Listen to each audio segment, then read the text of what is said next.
Beauty and the Beast. Once upon a time, in a very far-off country, there lived a merchant who had been so fortunate in all his undertakings that he was enormously rich. As he had, however, 6 sons and 6 daughters, he found that his money was not too much to let them all have everything they fancied, as they were accustomed to do. But one day a most unexpected misfortune befell them.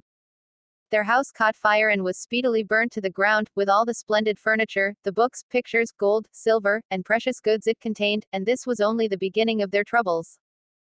Their father, who had until this moment prospered in all ways, suddenly lost every ship he had upon the sea, either by dint of pirates, shipwreck, or fire. Then he heard that his clerks in distant countries, whom he trusted entirely, had proved unfaithful, and at last from great wealth he fell into the direst poverty. All that he had left was a little house in a desolate place at least 100 leagues from the town in which he had lived, and to this he was forced to retreat with his children, who were in despair at the idea of leading such a different life. Indeed, the daughters at first hoped that their friends, who had been so numerous while they were rich, would insist on their staying in their houses now they no longer possessed one. But they soon found that they were left alone, and that their former friends even attributed their misfortunes to their own extravagance, and showed no intention of offering them any help. So nothing was left for them but to take their departure to the cottage, which stood in the midst of a dark forest, and seemed to be the most dismal place upon the face of the earth. As they were too poor to have any servants, the girls had to work hard, like peasants, and the sons, for their part, cultivated the fields to earn their living.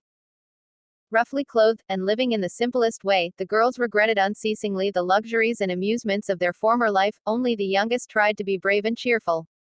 She had been as sad as anyone when misfortune overtook her father, but soon recovering her natural gaiety, she set to work to make the best of things, to amuse her father and brothers as well as she could, and to try to persuade her sisters to join her in dancing and singing. But they would do nothing of the sort, and, because she was not as doleful as themselves, they declared that this miserable life was all she was fit for. But she was really far prettier and cleverer than they were, indeed, she was so lovely that she was always called Beauty. After 2 years, when they were all beginning to get used to their new life, something happened to disturb their tranquility. Their father received the news that one of his ships, which he had believed to be lost, had come safely into port with a rich cargo. All the sons and daughters at once thought that their poverty was at an end, and wanted to set out directly for the town, but their father, who was more prudent, begged them to wait a little, and, though it was harvest time, and he could ill be spared, determined to go himself first, to make inquiries. Only the youngest daughter had any doubt but that they would soon again be as rich as they were before, or at least rich enough to live comfortably in some town where they would find amusement and good companions once more. So they all loaded their father with commissions for jewels and dresses which it would have taken a fortune to buy, only Beauty, feeling sure that it was of no use, did not ask for anything. Her father, noticing her silence, said, "And what shall I bring for you, Beauty?" "The only thing I wish for is to see you come home safely," she answered. But this only vexed her sisters, who fancied she was blaming them for having asked for such costly things. Her father, however, was pleased, but as he thought that at her age she certainly ought to like pretty presents, he told her to choose something. "Well, dear father," she said, "as you insist upon it, I beg that you will bring me a rose. I have not seen one since we came here, and I love them so much." So the merchant set out and reached the town as quickly as possible, but only to find that his former companions, believing him to be dead, had divided between them the goods which the ship had brought, and after 6 months of trouble and expense he found himself as poor as when he started, having been able to recover only just enough to pay the cost of his journey. To make matters worse, he was obliged to leave the town in the most terrible weather, so that by the time he was within a few leagues of his home he was almost exhausted with cold and fatigue. Though he knew it would take some hours to get through the forest, he was so anxious to be at his journey's end that he resolved to go on, but night overtook him, and the deep snow and bitter frost made it impossible for his horse to carry him any further. Not a house was to be seen, the only shelter he could get was the hollow trunk of a great tree, and there he crouched all the night, which seemed to him the longest he had ever known. In spite of his weariness the howling of the wolves kept him awake, and even when at last the day broke he was not much better off, for the falling snow had covered up every path, and he did not know which way to turn. At length he made out some sort of track, and though at the beginning it was so rough and slippery that he fell down more than once, it presently became easier, and led him into an avenue of trees which ended in a splendid castle. It seemed to the merchant very strange that no snow had fallen in the avenue, which was entirely composed of orange trees covered with flowers and fruit. When he reached the first court of the castle, he saw before him a flight of agate steps, and went up them, and passed through several splendidly furnished rooms. The pleasant warmth of the air revived him, and he felt very hungry, but there seemed to be nobody in all this vast and splendid palace whom he could ask to give him something to eat. Deep silence reigned everywhere, and at last, tired of roaming through empty rooms and galleries, he stopped in a room smaller than the rest, where a clear fire was burning and a couch was drawn up closely to it. Thinking that this must be prepared for someone who was expected, he sat down to wait till he should come, and very soon fell into a sweet sleep. When his extreme hunger wakened him after several hours, he was still alone, but a little table, upon which was a good dinner, had been drawn up close to him, and, as he had eaten nothing for 24 hours, he lost no time in beginning his meal, hoping that he might soon have an opportunity of thanking his considerate entertainer, whoever it might be. But no one appeared, and even after another long sleep, from which he awoke completely refreshed, there was no sign of anybody, though a fresh meal of dainty cakes and fruit was prepared upon the little table at his elbow. Being naturally timid, the silence began to terrify him, and he resolved to search once more through all the rooms, but it was of no use. Not even a servant was to be seen, there was no sign of life in the palace. He began to wonder what he should do, and to amuse himself by pretending that all the treasures he saw were his own, and considering how he would divide them among his children. Then he went down into the garden, and though it was winter everywhere else, here the sun shone, and the birds sang, and the flowers bloomed, and the air was soft and sweet. The merchant, in ecstasies with all he saw and heard, said to himself, "All this must be meant for me. I will go this minute and bring my children to share all these delights."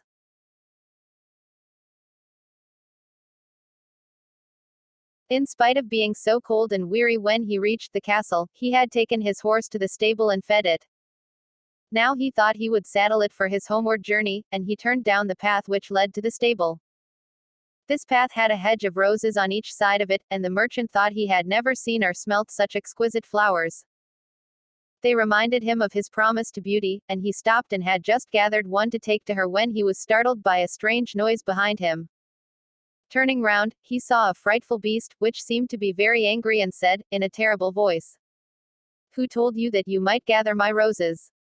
Was it not enough that I allowed you to be in my palace and was kind to you? This is the way you show your gratitude, by stealing my flowers. But your insolence shall not go unpunished."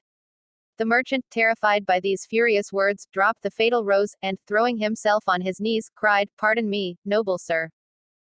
I am truly grateful to you for your hospitality, which was so magnificent that I could not imagine that you would be offended by my taking such a little thing as a rose." But the beast's anger was not lessened by this speech.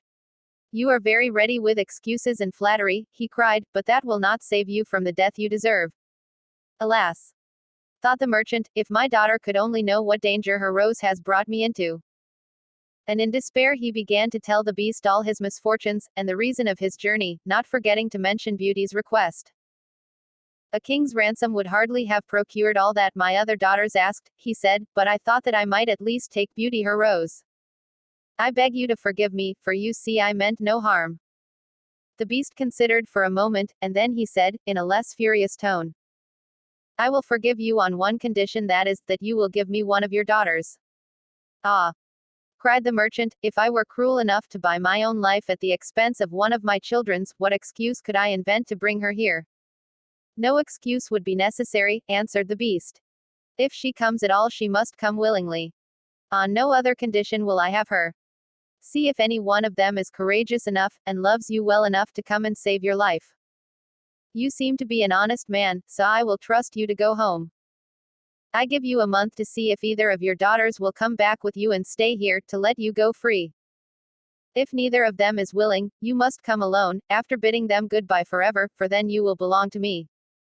And do not imagine that you can hide from me, for if you fail to keep your word I will come and fetch you," added the beast grimly. The merchant accepted this proposal, though he did not really think any of his daughters could be persuaded to come. He promised to return at the time appointed, and then, anxious to escape from the presence of the beast, he asked permission to set off at once. But the beast answered that he could not go until next day. "Then you will find a horse ready for you," he said. Now go and eat your supper, and await my orders." The poor merchant, more dead than alive, went back to his room, where the most delicious supper was already served on the little table which was drawn up before a blazing fire. But he was too terrified to eat, and only tasted a few of the dishes, for fear the beast should be angry if he did not obey his orders. When he had finished, he heard a great noise in the next room, which he knew meant that the beast was coming. As he could do nothing to escape his visit, the only thing that remained was to seem as little afraid as possible, so when the beast appeared and asked roughly if he had supped well, the merchant answered humbly that he had, thanks to his host's kindness. Then the beast warned him to remember their agreement, and to prepare his daughter exactly for what she had to expect. "Do not get up tomorrow," he added, "until you see Thesan and hear a golden bell ring. Then you will find your breakfast waiting for you here, and the horse you are to ride will be ready in the courtyard. He will also bring you back again when you come with your daughter a month hence. Farewell. Take a rose to Beauty, and remember your promise." The merchant was only too glad when the beast went away, and though he could not sleep for sadness, he lay down until the sun rose. Then, after a hasty breakfast, he went to gather Beauty's rose, and mounted his horse, which carried him off so swiftly that in an instant he had lost sight of the palace, and he was still wrapped in gloomy thoughts when it stopped before the door of the cottage. His sons and daughters, who had been very uneasy at his long absence, rushed to meet him, eager to know the result of his journey, which, seeing him mounted upon a splendid horse and wrapped in a rich mantle, they supposed to be favorable. He hid the truth from them at first, only saying sadly to Beauty as he gave her the rose, "Here is what you asked me to bring you, you little know what it has cost." But this excited their curiosity so greatly that presently he told them his adventures from beginning to end, and then they were all very unhappy. The girls lamented loudly over their lost hopes, and the sons declared that their father should not return to this terrible castle, and began to make plans for killing the beast if it should come to fetch him. But he reminded them that he had promised to go back. Then the girls were very angry with Beauty, and said it was all her fault, and that if she had asked for something sensible this would never have happened, and complained bitterly that they should have to suffer for her folly. Poor Beauty, much distressed, said to them, "I have, indeed, caused this misfortune, but I assure you I did it innocently. Who could have guessed that to ask for a rose in the middle of summer would cause so much misery? But as I did the mischief, it is only just that I should suffer for it. I will therefore go back with my father to keep his promise." At first nobody would hear of this arrangement, and her father and brothers, who loved her dearly, declared that nothing should make them let her go, but Beauty was firm. As the time drew near, she divided all her little possessions between her sisters, and said goodbye to everything she loved, and when the fatal day came she encouraged and cheered her father as they mounted together the horse which had brought him back. It seemed to fly rather than gallop, but so smoothly that Beauty was not frightened. Indeed, she would have enjoyed the journey if she had not feared what might happen to her at the end of it. Her father still tried to persuade her to go back, but in vain. While they were talking, the night fell, and then, to their great surprise, wonderful colored lights began to shine in all directions, and splendid fireworks blazed out before them. All the forest was illuminated by them, and even felt pleasantly warm, though it had been bitterly cold before. This lasted until they reached the avenue of orange trees, where were statues holding flaming torches, and when they got nearer to the palace they saw that it was illuminated from the roof to the ground, and music sounded softly from the courtyard. "The beast must be very hungry," said Beauty, trying to laugh, "if he makes all this rejoicing over the arrival of his prey." But, in spite of her anxiety, she could not help admiring all the wonderful things she saw.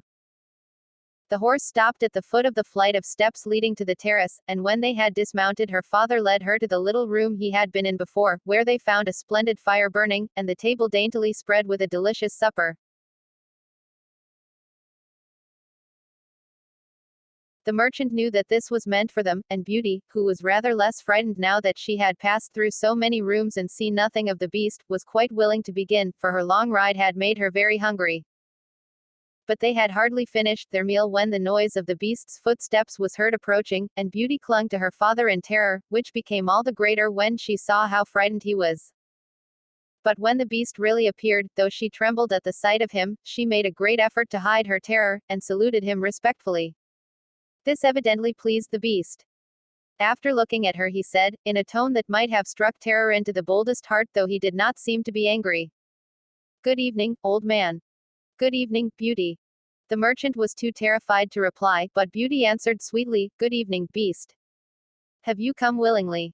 asked the beast. "Will you be content to stay here when your father goes away?" Beauty answered bravely that she was quite prepared to stay. "I am pleased with you," said the beast.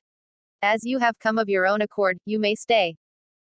As for you, old man," he added, turning to the merchant, "at sunrise tomorrow you will take your departure.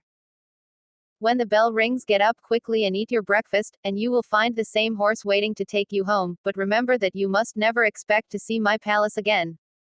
Then turning to Beauty, he said, "Take your father into the next room, and help him to choose everything you think your brothers and sisters would like to have. You will find 2 traveling trunks there, fill them as full as you can. It is only just that you should send them something very precious as a remembrance of yourself." Then he went away, after saying, "Goodbye, Beauty, goodbye, old man," and though Beauty was beginning to think with great dismay of her father's departure, she was afraid to disobey the beast's orders, and they went into the next room, which had shelves and cupboards all round it. They were greatly surprised at the riches it contained. There were splendid dresses fit for a queen, with all the ornaments that were to be worn with them, and when Beauty opened the cupboards she was quite dazzled by the gorgeous jewels that lay in heaps upon every shelf. After choosing a vast quantity, which she divided between her sisters, for she had made a heap of the wonderful dresses for each of them, she opened the last chest, which was full of gold. "I think, father," she said, "that, as the gold will be more useful to you, we had better take out the other things again, and fill the trunks with it." So they did this, but the more they put in the more room there seemed to be, and at last they put back all the jewels and dresses they had taken out, and Beauty even added as many more of the jewels as she could carry at once, and then the trunks were not too full, but they were so heavy that an elephant could not have carried them. The beast was mocking us, cried the merchant, "He must have pretended to give us all these things, knowing that I could not carry them away." "Let us wait and see," answered Beauty. "I cannot believe that he meant to deceive us. All we can do is to fasten them up and leave them ready." So they did this and returned to the little room, where, to their astonishment, they found breakfast ready. The merchant ate his with a good appetite, as the beast's generosity made him believe that he might perhaps venture to come back soon and see Beauty. But she felt sure that her father was leaving her forever, so she was very sad when the bell rang sharply for the second time, and warned them that the time had come for them to part. They went down into the courtyard, where 2 horses were waiting, one loaded with the 2 trunks, the other for him to ride.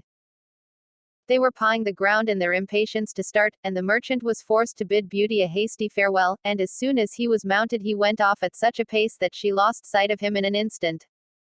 Then Beauty began to cry, and wandered sadly back to her own room. But she soon found that she was very sleepy, and as she had nothing better to do she lay down and instantly fell asleep. And then she dreamed that she was walking by a brook bordered with trees, and lamenting her sad fate, when a young prince, handsome than anyone she had ever seen, and with a voice that went straight to her heart, came and said to her, "Ah, Beauty, you are not so unfortunate as you suppose. Here you will be rewarded for all you have suffered elsewhere. Your every wish shall be gratified. Only try to find me out, no matter how I may be disguised, as I love you dearly, and in making me happy you will find your own happiness. Be as true-hearted as you are beautiful, and we shall have nothing left to wish for." "What can I do, prince, to make you happy?" said Beauty. "Only be grateful," he answered, "and do not trust too much to your eyes. And, above all, do not desert me until you have saved me from my cruel misery." After this she thought she found herself in a room with a stately and beautiful lady, who said to her, "Dear Beauty, try not to regret all you have left behind you, for you are destined to a better fate. Only do not let yourself be deceived by appearances." Beauty found her dreams so interesting that she was in no hurry to awake, but presently the clock roused her by calling her name softly 12 times, and then she got up and found her dressing table set out with everything she could possibly want, and when her toilet was finished she found dinner was waiting in the room next to hers. But dinner does not take very long when you are all by yourself, and very soon she sat down cozily in the corner of a sofa, and began to think about the charming prince she had seen in her dream. "He said I could make him happy," said Beauty to herself. "It seems, then, that this horrible beast keeps him a prisoner. How can I set him free? I wonder why they both told me not to trust to appearances. I don't understand it. But, after all, it was only a dream, so why should I trouble myself about it? I had better go and find something to do to amuse myself." So she got up and began to explore some of the many rooms of the palace. The first she entered was lined with mirrors, and Beauty saw herself reflected on every side, and thought she had never seen such a charming room. Then a bracelet which was hanging from a chandelier caught her eye, and on taking it down she was greatly surprised to find that it held a portrait of her unknown admirer, just as she had seen him in her dream. With great delight she slipped the bracelet on her arm, and went on into a gallery of pictures, where she soon found a portrait of the same handsome prince, as large as life, and so well painted that as she studied it he seemed to smile kindly at her. Tearing herself away from the portrait at last, she passed through into a room which contained every musical instrument under Thiessen, and here she amused herself for a long while in trying some of them, and singing until she was tired. The next room was a library, and she saw everything she had ever wanted to read, as well as everything she had read, and it seemed to her that a whole lifetime would not be enough to even read the names of the books, there were so many. By this time it was growing dusk, and wax candles and diamond and ruby candlesticks were beginning to light themselves in every room. Beauty found her supper served just at the time she preferred to have it, but she did not see anyone or hear a sound, and, though her father had warned her that she would be alone, she began to find it rather dull. But presently she heard the beast coming, and wondered tremblingly if he meant to eat her up now. However, as he did not seem at all ferocious, and only said gruffly, "Good evening, Beauty," she answered cheerfully and managed to conceal her terror. Then the beast asked her how she had been amusing herself, and she told him all the rooms she had seen. Then he asked if she thought she could be happy in his palace, and Beauty answered that everything was so beautiful that she would be very hard to please if she could not be happy. And after about an hour's talk Beauty began to think that the beast was not nearly so terrible as she had supposed at first. Then he got up to leave her, and said in his gruff voice, "Do you love me, Beauty? Will you marry me?" "Oh, what shall I say?" cried Beauty, for she was afraid to make the beast angry by refusing. "Say, yes, or, no, without fear," he replied. "Oh, no, beast," said Beauty hastily. "Since you will not, good night, Beauty," he said. And she answered, "Good night, beast," very glad to find that her refusal had not provoked him. And after he was gone she was very soon in bed and asleep, and dreaming of her unknown prince. She thought he came and said to her, "Ah, Beauty, why are you so unkind to me? I fear I am fated to be unhappy for many a long day still." And then her dreams changed, but the charming prince figured in them all, and when morning came her first thought was to look at the portrait, and see if it was really like him, and she found that it certainly was. This morning she decided to amuse herself in the garden, for the sun shone, and all the fountains were playing, but she was astonished to find that every place was familiar to her, and presently she came to the brook where the myrtle trees were growing, where she had first met the prince in her dream, and that made her think more than ever that he must be kept a prisoner by the beast. When she was tired she went back to the palace, and found a new room full of materials for every kind of work, ribbons to make into bows, and silks to work into flowers. Then there was an aviary full of rare birds, which were so tame that they flew to Beauty as soon as they saw her, and perched upon her shoulders and her head. "Pretty little creatures," she said, "how I wish that your cage was nearer to my room, that I might often hear you sing." So saying she opened a door, and found, to her delight, that it led into her own room, though she had thought it was quite the other side of the palace. There were more birds in a room farther on, parrots and cockatoos that could talk, and they greeted Beauty by name. Indeed, she found them so entertaining that she took one or two back to her room, and they talked to her while she was at supper, after which the beast paid her his usual visit, and asked her the same questions as before. And then with a gruff good night, he took his departure, and Beauty went to bed to dream of her mysterious prince.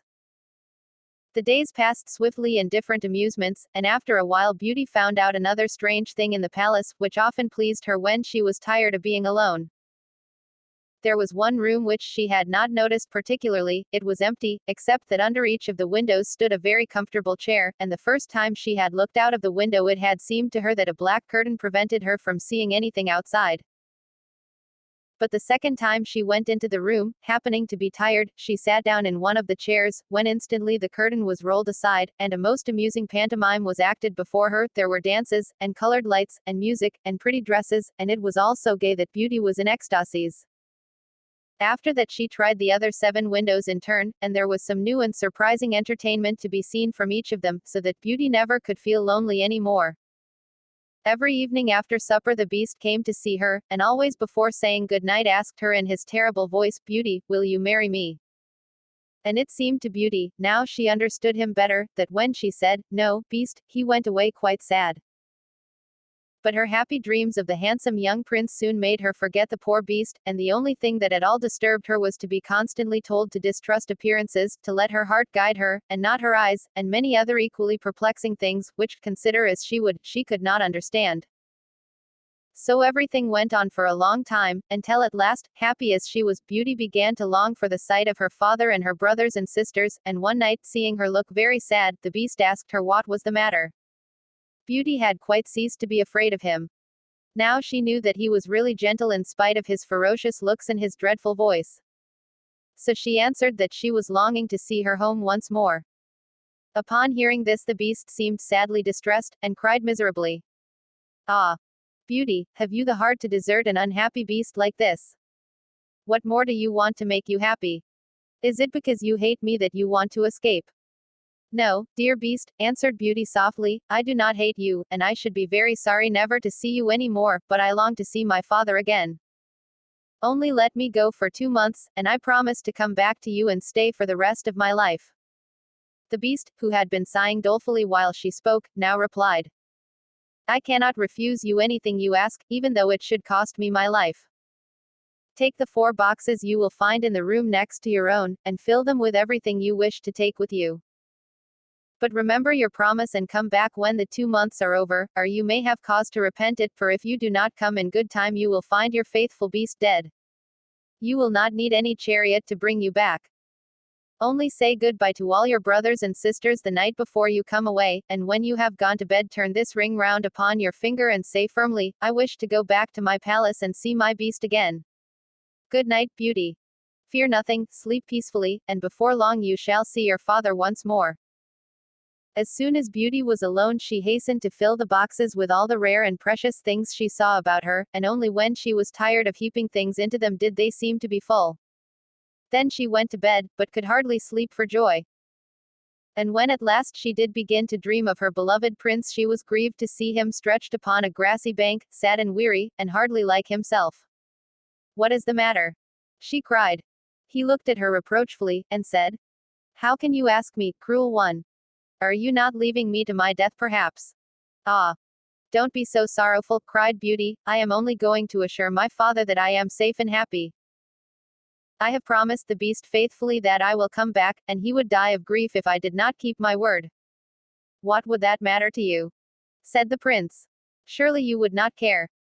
"Indeed, I should be ungrateful if I did not care for such a kind beast," cried Beauty indignantly. "I would die to save him from pain. I assure you it is not his fault that he is so ugly." Just then a strange sound woke her. Someone was speaking not very far away, and opening her eyes she found herself in a room she had never seen before, which was certainly not nearly so splendid as those she was used to in the beast's palace. Where could she be? She got up and dressed hastily, and then saw that the boxes she had packed the night before were all in the room. While she was wondering by what magic the beast had transported them and herself to this strange place she suddenly heard her father's voice, and rushed out and greeted him joyfully. Her brothers and sisters were all astonished at her appearance, as they had never expected to see her again, and there was no end to the questions they asked her. She had also much to hear about what had happened to them while she was away, and of her father's journey home. But when they heard that she had only come to be with them for a short time, and then must go back to the beast's palace forever, they lamented loudly. Then Beauty asked her father what he thought could be the meaning of her strange dreams, and why the prince constantly begged her not to trust to appearances. After much consideration, he answered, "You tell me yourself that the beast, frightful as he is, loves you dearly, and deserves your love and gratitude for his gentleness and kindness. I think the prince must mean you to understand that you ought to reward him by doing as he wishes you to, in spite of his ugliness." Beauty could not help seeing that this seemed very probable. Still, when she thought of her dear prince who was so handsome, she did not feel at all inclined to marry the beast. At any rate, for 2 months she need not decide, but could enjoy herself with her sisters. But though they were rich now, and lived in town again, and had plenty of acquaintances, Beauty found that nothing amused her very much, and she often thought of the palace, where she was so happy, especially as at home she never once dreamed of her dear prince, and she felt quite sad without him. Then her sisters seemed to have got quite used to being without her, and even found her rather in the way, so she would not have been sorry when the 2 months were over but for her father and brothers, who begged her to stay, and seemed so grieved at the thought of her departure that she had not the courage to say goodbye to them. Every day when she got up she meant to say it at night, and when night came she put it off again, until at last she had a dismal dream which helped her to make up her mind. She thought she was wandering in a lonely path in the palace gardens, when she heard groans which seemed to come from some bushes hiding the entrance of a cave, and running quickly to see what could be the matter, she found the beast stretched out upon his side, apparently dying. He reproached her faintly with being the cause of his distress, and at the same moment a stately lady appeared, and said very gravely, "Ah, Beauty, you are only just in time to save his life. See what happens when people do not keep their promises. If you had delayed 1 day more, you would have found him dead." Beauty was so terrified by this dream that the next morning she announced her intention of going back at once, and that very night she said goodbye to her father and all her brothers and sisters, and as soon as she was in bed she turned her ring round upon her finger, and said firmly, "I wish to go back to my palace and see my beast again," as she had been told to do. Then she fell asleep instantly, and only woke up to hear the clock saying, "Beauty, Beauty," 12 times in its musical voice, which told her at once that she was really in the palace once more. Everything was just as before, and her birds were so glad to see her. But Beauty thought she had never known such a long day, for she was so anxious to see the beast again that she felt as if time would never come. But when it did come and no beast appeared she was really frightened, so, after listening and waiting for a long time, she ran down into the garden to search for him.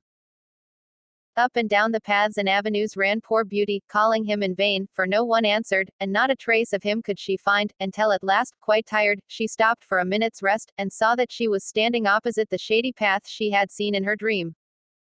She rushed down it, and, sure enough, there was the cave, and in it lay the beast asleep, as Beauty thought. Quite glad to have found him, she ran up and stroked his head, but to her horror, he did not move or open his eyes. "Oh, he is dead, and it is all my fault," said Beauty, crying bitterly. But then, looking at him again, she fancied he still breathed, and, hastily fetching some water from the nearest fountain, she sprinkled it over his face, and, to her great delight, he began to revive. "Oh, beast, how you frightened me!" she cried. "I never knew how much I loved you until just now, when I feared I was too late to save your life. Can you really love such an ugly creature as I am?" said the beast faintly. "Ah, Beauty, you only came just in time. I was dying because I thought you had forgotten your promise. But go back now and rest, I shall see you again by and by." Beauty, who had half expected that he would be angry with her, was reassured by his gentle voice, and went back to the palace, where supper was awaiting her, and afterward the beast came in as usual, and talked about the time she had spent with her father, asking if she had enjoyed herself, and if they had all been very glad to see her. Beauty answered politely, and quite enjoyed telling him all that had happened to her. And when at last the time came for him to go, and he asked, as he had so often asked before, "Beauty, will you marry me?" she answered softly, "Yes, dear beast." As she spoke a blaze of light sprang up before the windows of the palace, fireworks crackled and guns banged, and across the avenue of orange trees, in letters all made of fireflies, was written, "Long live the prince and his bride." Turning to ask the beast what it could all mean, found that he had disappeared, and in his place stood her long-loved prince. At the same moment the wheels of a chariot were heard upon the terrace, and 2 ladies entered the room. One of them Beauty recognized as the stately lady she had seen in her dreams, the other was also so grand and queenly that Beauty hardly knew which to greet first. But the one she already knew said to her companion, "Well, Queen, this is Beauty, who has had the courage to rescue your son from the terrible enchantment. They love one another, and only your consent to their marriage is wanting to make them perfectly happy." "I consent with all my heart," cried the Queen. "How can I ever thank you enough, charming girl, for having restored my dear son to his natural form?" And then she tenderly embraced Beauty and the prince, who had meanwhile been greeting the fairy and receiving her congratulations. "Now," said the fairy to Beauty, "I suppose you would like me to send for all your brothers and sisters to dance at your wedding." And so she did, and the marriage was celebrated the very next day with the utmost splendor, and Beauty and the prince lived happily ever after.